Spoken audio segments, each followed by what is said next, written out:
आश्चर्य वचनैन मन्य शृणोति, और जो उस परमात्मा के बारे में सुनते हैं वो भी जब सुनते हैं तब उनको भी बड़ा आश्चर्य होता है कि ये कैसा है जिनको सुनने से शांति आती है, आनंद आता है। जैसे हमारे बांग्लादेश में एक कवि थे नजरुल इस्लाम, आप जानते हैं, उन्होंने एक भगवान कृष्ण के ऊपर उन्होंने एक भजन लिखा। उस भजन में है, सखी शेहोरी केमन बोल नाम सुने जार एतो प्रेम जागे चोखे आशे एतो जल। वो जो हरि है कैसा है जिसका नाम सुनने से ही मेरे मन में इतना प्रेम आता है और मेरे आंखों में आंसू आता है। मतलब वो ये भी एक ही बात है कि वो हरि या वो परमात्मा कैसा है जिसका नाम सुनने से ही आश्चर्यवत बदति तथैव चान्य आश्चर्य वचनैन मन्य शृणोति, जिसने उनके बारे में सुना वो भी मतलब आश्चर्यचकित हो। सुंदर।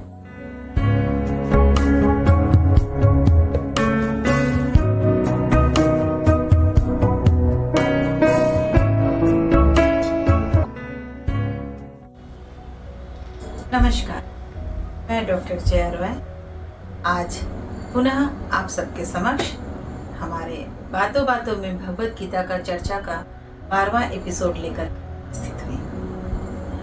प्रणाम स्वामी जी। हमारे साथ स्वामी जी हैं जो हमें भगवत गीता के बारे में और उसके गंभीर विषयों को सहज स्वरूप में बताएंगे। तो स्वामी जी, पिछले अध्याय में हम जहाँ थे आपने कहा था कि अब जो हमारा अध्याय आने वाला है यानी हमारा 12वां एपिसोड, उस एपिसोड में हम कुछ ऐसी बातें हैं, कुछ ऐसी घटनाएं हैं जो साइंस के फिजिक्स से जुड़ा हुआ है जी।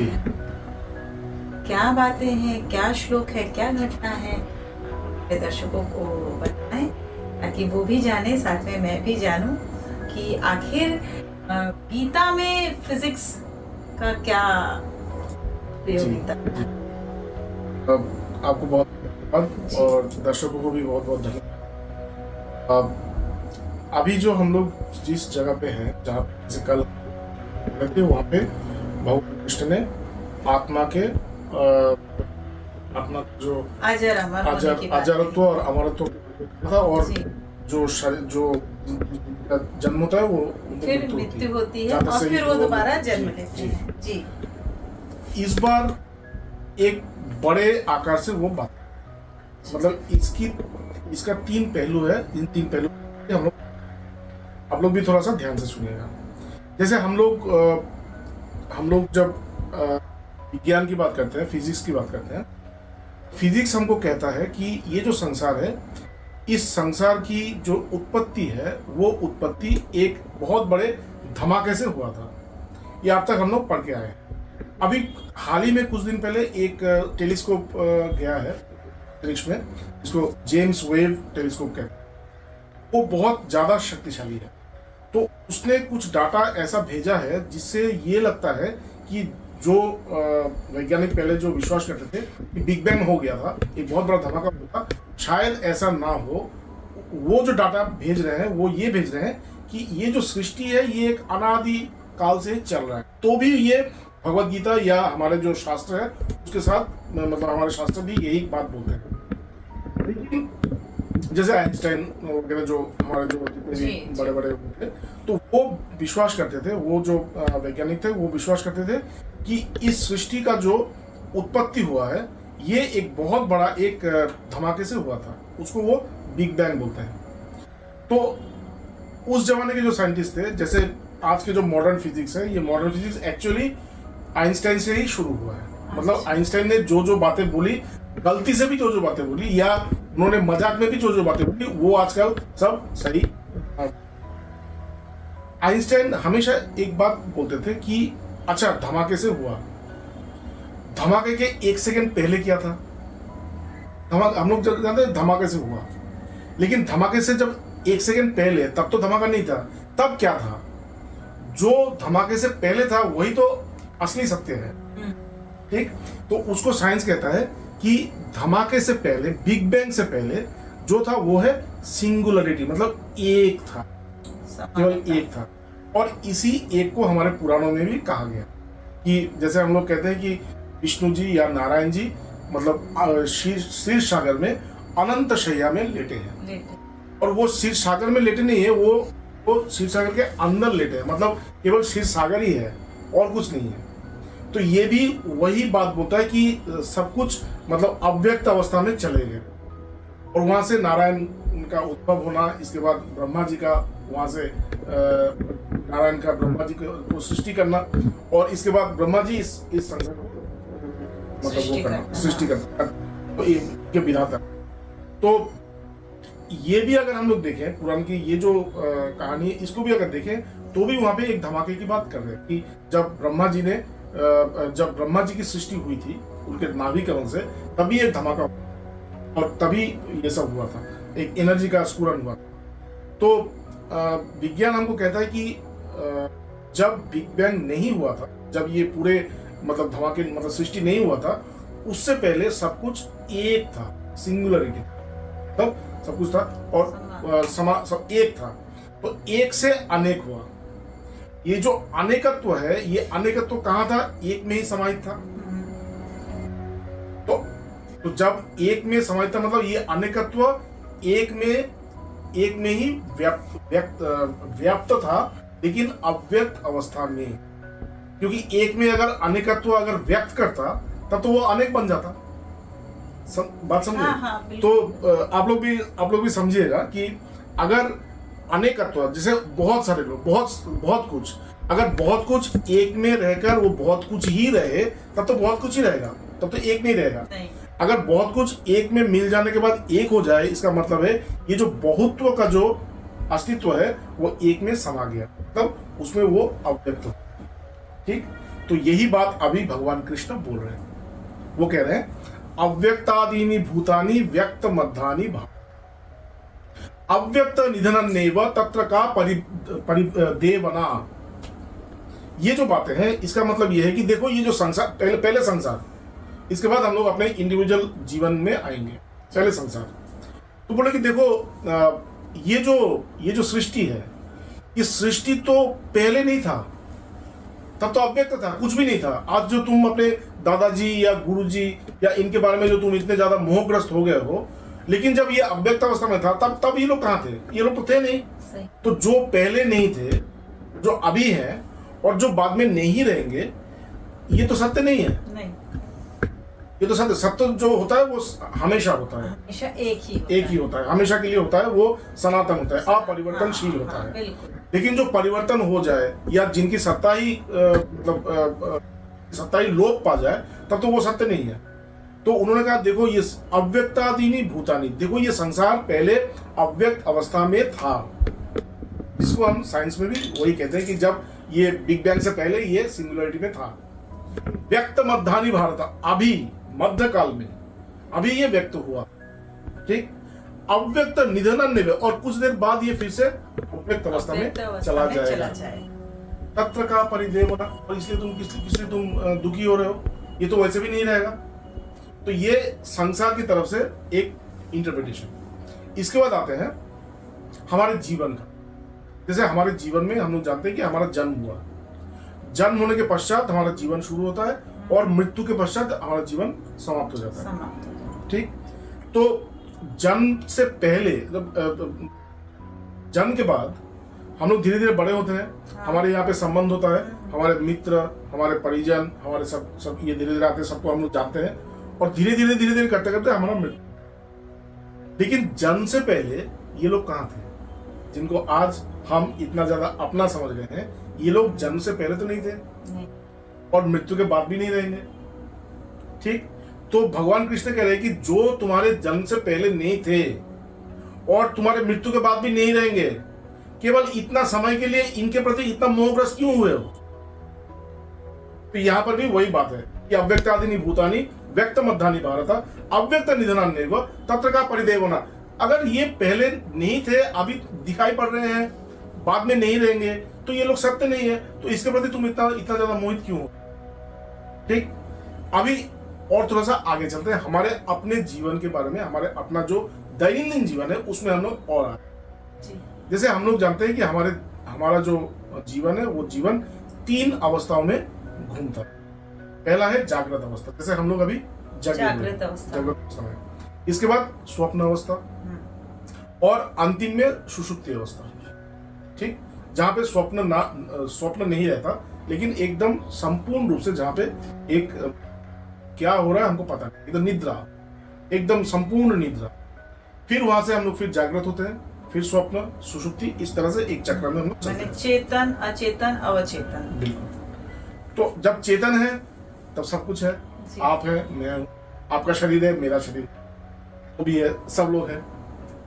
जब आप जब स्वप्न अवस्था में जाते हैं तब भी आप रहते हैं, और आपके साथ स्वप्न में परिदृश्य जो संसार आपको दिखता है वो रहता है।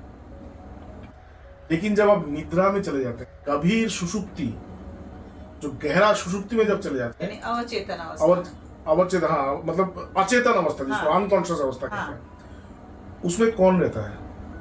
उसमें आप रहते हैं, आप कहाँ रह रहे हैं, कहाँ गए हैं, बिल्कुल नहीं पता। आपका शरीर के बारे में पता चलता है? कुछ नहीं पता चलता। तो आपका शरीर उस समय नहीं रहता, आपका मन नहीं रहता। एक कहानी है वेदांत में, बोलते हैं कि एक माँ, उनका एकमात्र बच्चा जो है उनका माँ बहुत रो रही है, तो परिवार वाले ने सोचा कि माँ बहुत रो रही है, उनको कोई ना कोई बीमारी हो जाएगी, तो एक डॉक्टर को बुला के, डॉक्टर आके देखे कि माँ बहुत ज्यादा रो रही है और उनको शांत नहीं कर पा रहे। डॉक्टर ने उनको नींद का एक इंजेक्शन दे दिया। जब नींद का इंजेक्शन दे दिया तब माँ अपने मृत बेटे के साथ एक ही जगह पे सोई। उस समय जब वो सो रही है तब उनको कोई प्रॉब्लम नहीं है, तब उनका बेटा नहीं, क्यों नहीं है? क्योंकि वो स्वयं ही नहीं है, वो स्वयं ही नहीं है, मतलब ये संसार नहीं है, ये बड़ी बात नहीं है। इस संसार को जो देखता है, जो दृष्टा है, वो दृष्टा ही नहीं रहता। तो क्योंकि वो दृष्टा नहीं रहता इसलिए दृश्य भी नहीं रहता। तो भगवान कृष्ण कह रहे हैं कि जब तुम सोते हो तब तुम्हारा ये दृश्य कहाँ जाता है, तब तो तुम्हारा शरीर कहाँ जाता है, तुम्हारा मन कहाँ जाता है, वही नहीं रहता। तो ये जो पितामह भीष्म और गुरु द्रोण के बारे में कह रहे हो, ये तो बहुत दूर की बात है, तुम तो खुद ही नहीं रहते हो। तो यहाँ पर भी वही अव्यक्त आदि नहीं भूता। जब तुम रात को सोते हो गहरी निद्रा में, तब तुम अव्यक्त अवस्था में चले जाते हो, तुम पता भी नहीं चलता कि तुम कहाँ गए हो, तुम कैसे हो। यही है चिकित्सा विज्ञान में हम इसको कोमा। कोमा तो दूसरी बात है। कोमा मतलब जहाँ पे आपका चैतन्य जो है वो एक, मतलब आपका जो ये ब्रेन है, ब्रेन काम करना बंद कर देता है, ब्रेन डेड जिसको बोलते हैं। अच्छा, वो फिजिकली वो उसको फिजिकली मतलब ब्रेन मतलब शरीर के जो कार्य है उसको तो कर सकता है, मतलब जैसे ये शरीर का जो कार्य है वो सब तो चलता है, लेकिन ब्रेन कोई कार्य नहीं करता। ब्रेन एकदम मर जाता है, ब्रेन का जो भी इंस्ट्रक्शन रहता है वो फुल ऑफ, वो एकदम ब्रेन डेड हो जाता है उसका। वो केवल जिंदा जो जीवित रहता है उनके हार्ट की वजह से। लेकिन जो सुषुप्ति अवस्था है वो कोमा नहीं है। सुषुप्ति अवस्था में हम लोग एक ऐसे अवस्था में चले जाते हैं जहाँ पे हमें उस अवस्था के बारे में या अपने बारे में पता नहीं चलता। अनकॉन्शियस अवस्था में, यानी conscious, subconscious and unconscious. Exactly. तो ये 3 अवस्था में हम लोग। तो भगवान कृष्ण कह रहे कि तुम जब अनकॉन्शियस अवस्था में थे, जब सुषुप्ति अवस्था में थे, तब ये सब कहाँ थे? तो ये तो नहीं थे। अभी तुम इनको देख रहे हो, कुछ देर बाद तुम फिर से सुषुप्ति अवस्था में चले जाओगे, अब ये नहीं रहेंगे, तो इनके प्रति इतना मोह क्यों करते हो? तो ये इस श्लोक है, इस श्लोक का ये कि सब कुछ ही परब्रह्म है। जो तुम्हारे सामने जो दृश्य देख रहे हो, ये दृश्य सत्य नहीं है। अभी आत्मा के बारे में फिर से वो आत्मा के बारे में कह रहे हैं कि आत्मा है क्या। वो कह रहे हैं आश्चर्यवत पश्यति कश्चिदेन आश्चर्यवत वदति तथैव चान्य।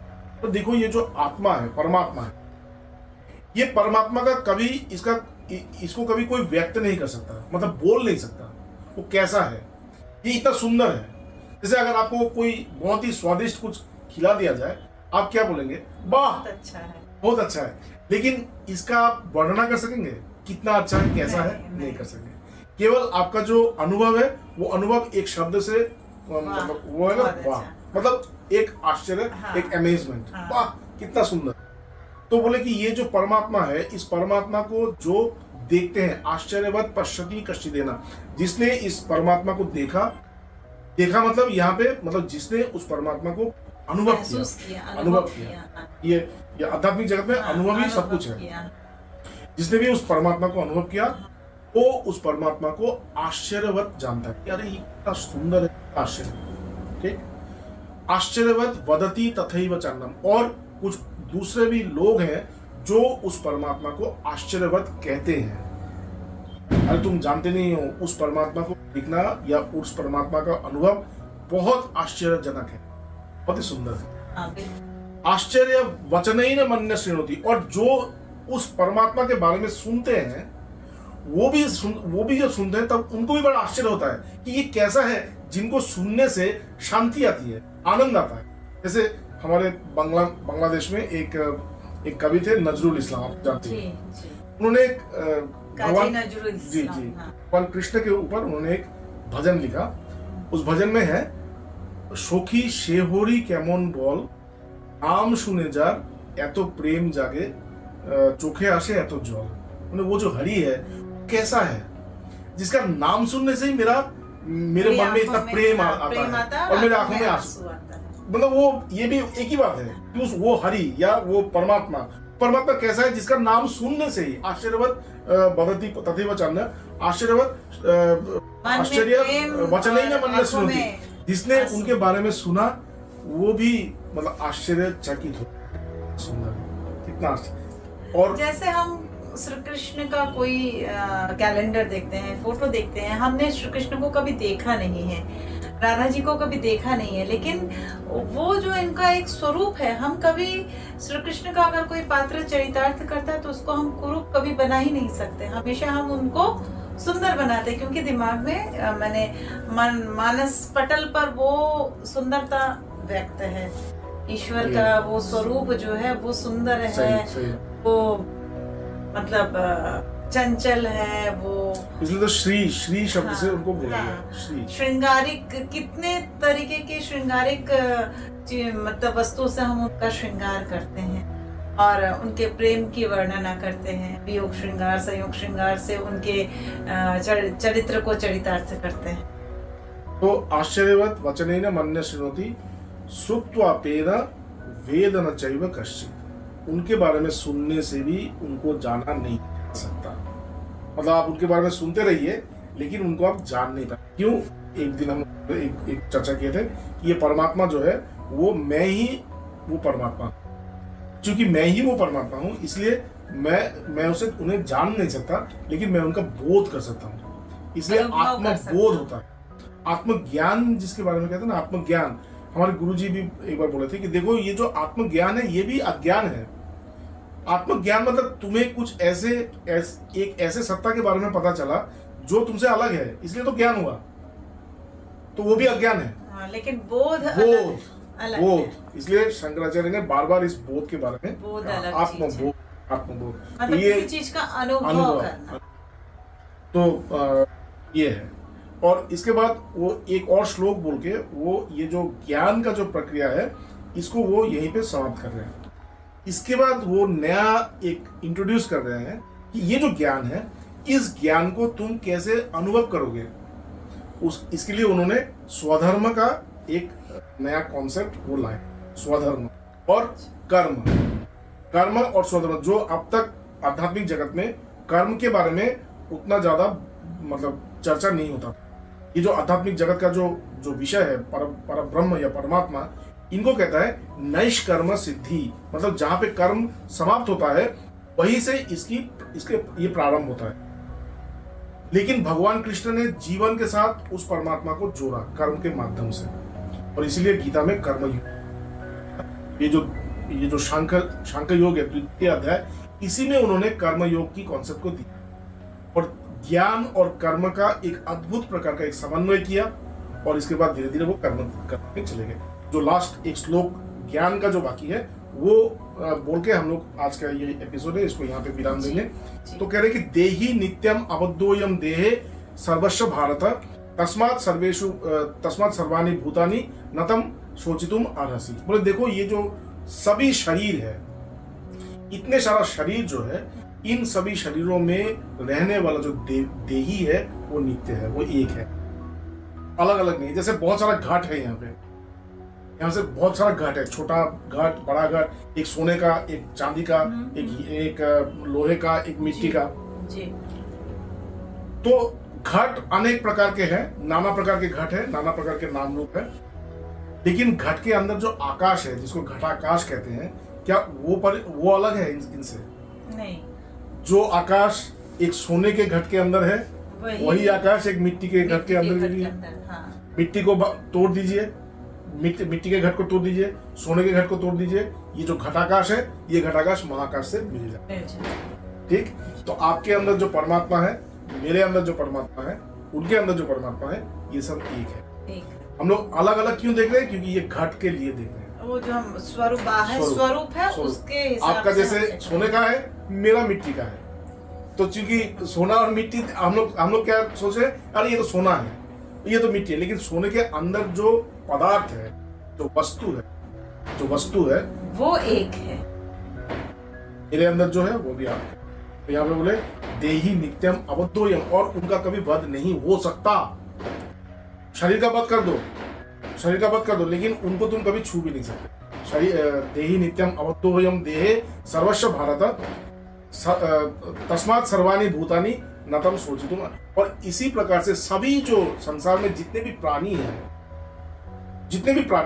जंतु जानवर, जितने भी प्राणी, सबके अंदर ही वही परमात्मा है। इसलिए शोक मत करो, किसी को मार नहीं सकते। तो ये यहाँ तक भगवान कृष्ण ने ज्ञान, जो उनका जो ज्ञान पर्व है, वो ज्ञान पर्व समाप्त होके अभी वो धीरे धीरे कर्म की तरफ हमको ले जाएंगे। और तब आपको यथार्थ जो भगवत गीता का जो स्वाद है, वो आपको आस्वादन करने को मिलेगा। जब ज्ञान हमारे जीवन में धीरे धीरे किस प्रकार से हम अपने जीवन में उस ज्ञान को किस प्रकार से हम लोग ले आ पाएंगे, वो जब हम लोग जानेंगे। ठीक है स्वामी जी, आपने बहुत ही मतलब क्लिष्ट चीज को बहुत सहज स्वरूप में रखा। और मैं आशा करती हूँ कि हमारे दर्शकों को हमारा ये 12वां एपिसोड पसंद आया होगा। और तब तक के लिए दर्शकों, आपसे हम विदा लेते हैं।